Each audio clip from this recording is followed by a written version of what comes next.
Hi, welcome back to New England Fire Cooking. I'm Aaron Higgins, and today I've got this little Buddha ball ham here. The holidays are coming up and everybody likes a good Christmas ham.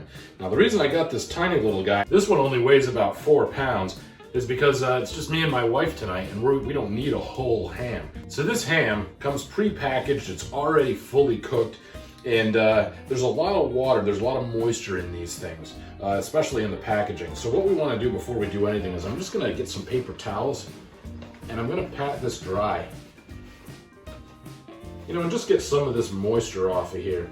Now that we dried our ham off a little bit, what I'm going to do is I'm going to put some cuts in here. The packaging said this is 97% fat-free. Now that's bogus and sad. So we're going to introduce a little bit more fat to this, give it a little bit more flavor. And also, it'll give a rub something to stick to. So what I'm going to do is I'm just going to come across and just put some cuts. This thing looked like it used to be held together by some kind of jet net or something like that, and that's fine. Gives you a good layout to run your knife over. And then once we've cut across the ham, we're going to turn it and we're going to run perpendicular cuts too. Almost like small little checkerboard across this ham. Start over on the side.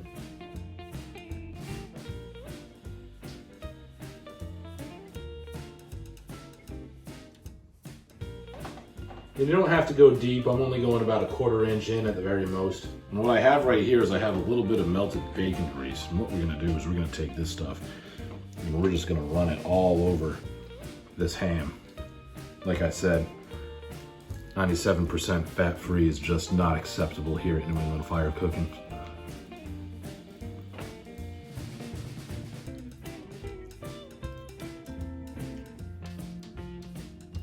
Make sure you get your sides. So I've got this new rub that I've been playing around with a little bit, but I haven't really tried out yet. Stuff is called Mississippi Grind. It's made by a company called Swine Life. And it's basically just a really good balance of sweet and salty. And that'll go perfect on this ham. So what I'm gonna do is I'm just gonna come across and I'm just gonna give a decent coat. You don't wanna go too crazy. Like I said, I'm sure this thing's being fully cooked has already been seasoned a little bit, but we'd like to add flavor here. Now that we've got a rub on our ham, we're just gonna let it sit and hang out for a little bit. We're gonna go fire up the grill. Stick around. So today for this cook, we're gonna be using some Royal Oak hardwood charcoal, and we're just gonna get it started using one of these wax starter cubes. If you have a tumbleweed or something like that, that'll work just fine. But today we're using these paraffin cubes. They do a really good job. And we'll get our charcoal on there and we'll come back when it's good to go. Okay guys, so these coals are right where we want them. Now what we're gonna do is we're gonna get them right in our firebox here.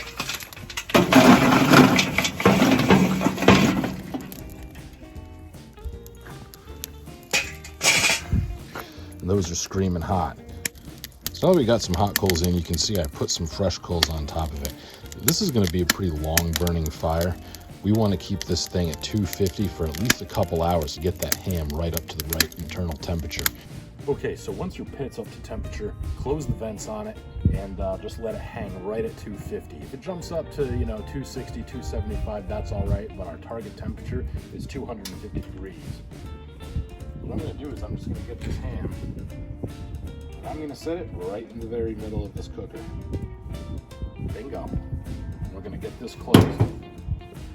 And then for smoke, what we're gonna use today is we're gonna use some cherry wood. Okay, this thing's already been cooked, this ham has already been cooked, and it probably already has some smoke on it, so we don't wanna over smoke it. You don't wanna use something really strong like hickory, or even stronger would be mesquite. This is a nice mild smoke with a little bit of sweetness to it. It'll go great with this ham. I'll just set those right in there. Get it closed, and we're gonna let it run at 250. We want an internal temperature of 135 degrees, and that's when we're gonna glaze it.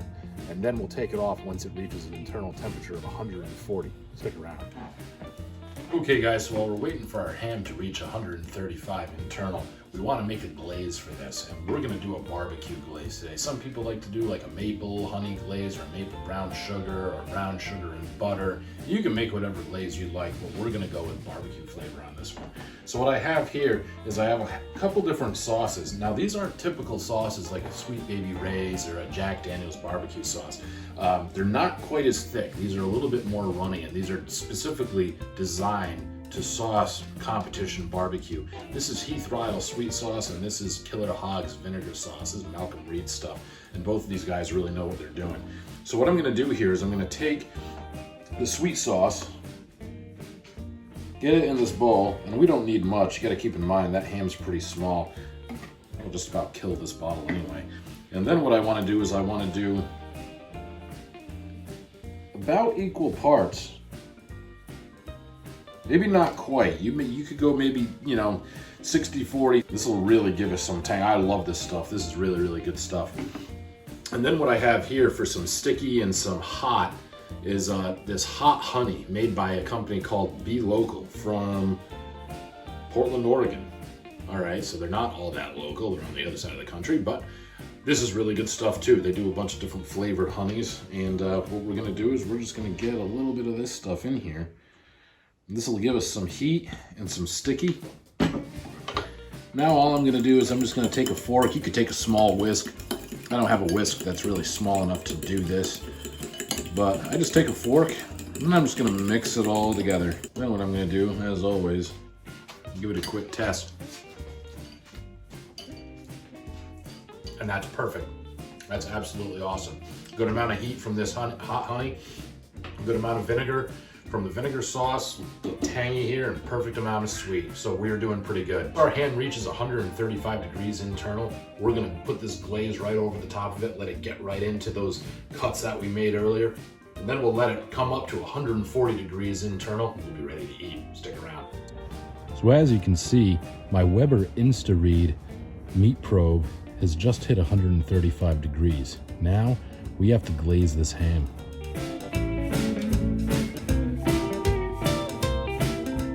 So we'll pull the Weber InstaRead right out. Now we're gonna take this glaze and just dab it right on. Just brush it right on. Let it settle right into all those cracks that have opened up nicely.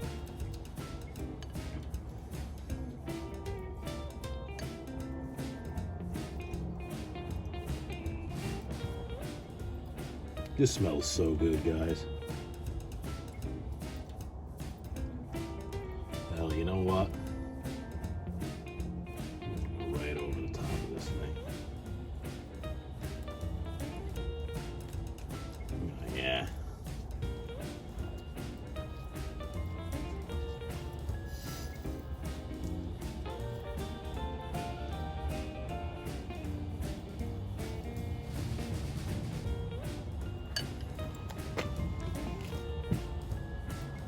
All right, now we're gonna get this bad boy closed, and we're gonna let it come up to 140.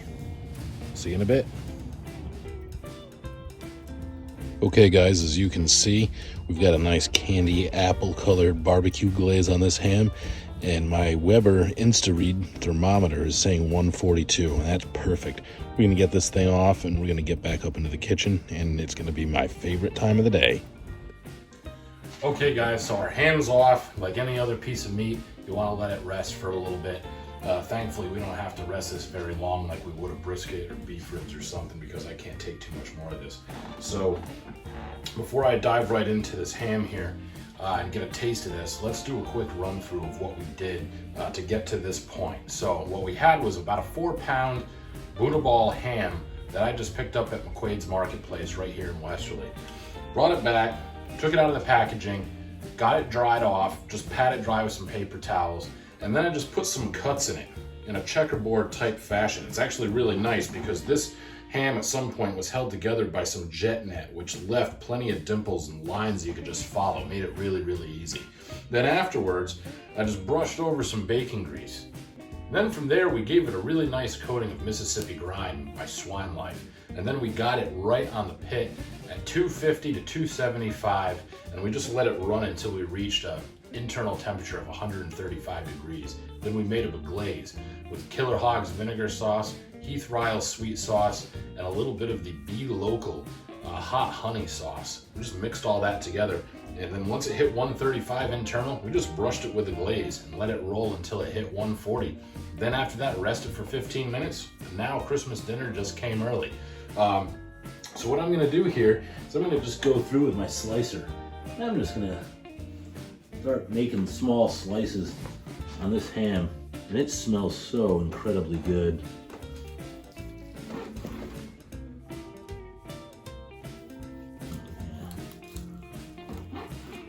It smells insane.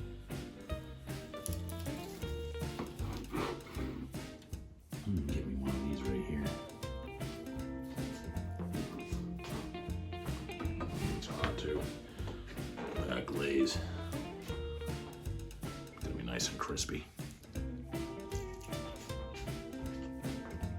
Yeah.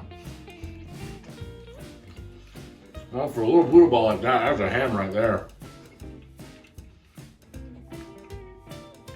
Really great smoke flavor. The glaze is perfect. You got sweet, you got tangy, you got hot, sticky. This is a home run.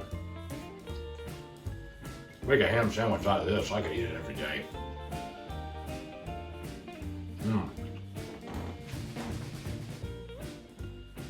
You know, this one didn't break the bank either. This was about $12. Really wasn't all that expensive. And you can do this with any ham. You can get a big old spiral ham and you could go through the same, the same run through that I just talked about. And you'd end up with a very, very similar result. And I gotta tell you, it's totally worth it. You wanna look for a different type of way to have Christmas dinner or really, change it up a little bit. This beats the living hell out of just taking a big old ham, throwing it in a pan, and covering it, putting it in the oven for a few hours. This is great. This is really, really good. I'm gonna get right in here and keep slicing.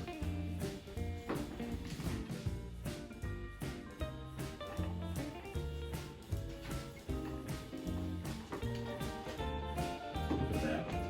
Perfectly cooked ham. It was already cooked. All I did was, this is just warming it up with a little style. That's all we're doing here.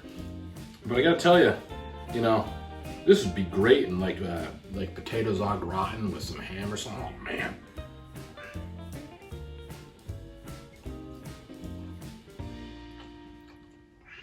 Mississippi Grind gave it a really different flavor. So I just bought that recently.